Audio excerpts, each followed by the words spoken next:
The segment of the small SUV will double in size in about the next 10 years. And the most important markets here are Europe, Asia and South America. And this is more than enough reason for Volkswagen to present something new in that segment. And with this, welcome to the world premiere of the new Volkswagen T-Cross.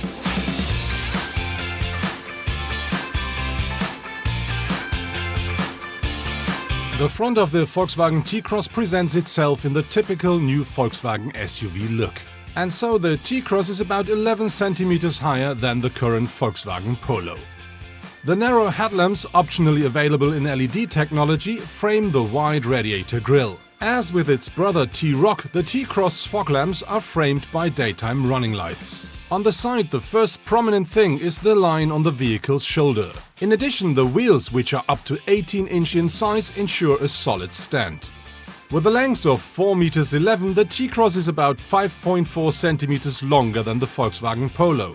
Although the T-Cross is around 12 centimeters shorter than the T-Roc, its 2.56 meters wheelbase is only 3 centimeters shorter.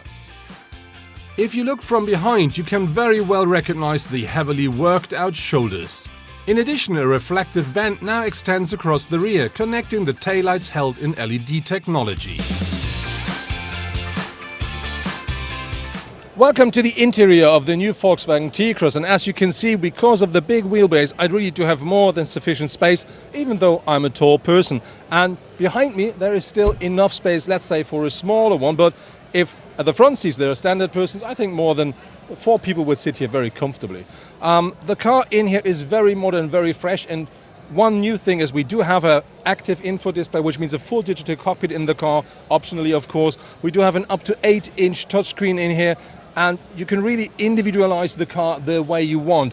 Very important with the car is you can change the variability of the rear seats if you want. You can push this forward and backwards with up to 14 centimeters, and that really gives you the space you need either on the boot side or in the passenger seat. Even though the T-Cross has claddings at the wheel arches and features a fake skid plate front and rear, it is still not an off-roader. Because unlike the T-Roc, the small crossover is only available with front-wheel drive. The boot size of the new T-Cross is variable. That depends on the position of the rear seat bench. And so the car offers between 385 up to 455 liters with the rear seats up. And if you fold down the rear seats, that car then offers up to 1,281 liters of maximum boot capacity. The standard equipment of the Volkswagen T-Cross includes the front assist with pedestrian recognition and city emergency braking, as well as the lane departure warning system, hill start assist, the lane change assist and the parking assistant. Optionally, the automatic distance control ACC, the park steering assistant and the high beam assistance are available for more comfort. So next to me now, Hans-Joachim Stuck, former race driver, let's say that way. Stucky, I have a question.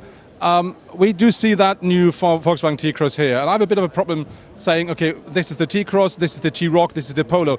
What do you think about that car and the positioning of the car? This is the point. They found another hole to place a car like this, you know. Normally SUV stands for big and wide and long, and this one is really compact, you know, short overhangs. It's a cool car, you know, and I can't wait to drive it, of course. And especially I think this is the beginning of a new era for Volkswagen, because as we heard, so many SUVs are going to be sold in the future, and this compact one really hits the middle. So you just mentioned you didn't drive it. What do you expect from the car? You know, I can't wait to drive it. I think with this sort of pretty long wheelbase compared to the overall length of the car, it should have a great driving ability and good fun to drive. We'll see which engine we are getting in the car, but I think it will be right on wheel, no doubt. Like its sister model, the new T-Cross will also be produced at the Spanish Volkswagen plant in Navarra. The new crossover is available in the trim levels T-Cross, Life and Style. On top there are other design packages and R-Line packages available for Life and Style. The basic version of the T-Cross with a 95 horsepower 3-cylinder petrol engine costs from 17,975 euros onwards in Germany. This makes it about 2,500 euros cheaper than a Volkswagen T-Roc with an equal powertrain. That's from the world premiere of the new Volkswagen T-Cross here from Amsterdam. I'm quite sure that that car will find its buyers quite quick and easy, because that is a modern, fresh, small SUV, and that market is really increasing absolutely unproportionally. On the other hand, the question is how much of the T-Rock customers the T-Cross will appeal to, because the distance and price is very, very tiny, and you of course get a lot more of car with a T-Rock. On the other hand, another question for me is how much of the market share of the Volkswagen Polo the T-Cross will take, because maybe the T-Cross is the more modern or more fresh car. But I think these questions will be answered by the future.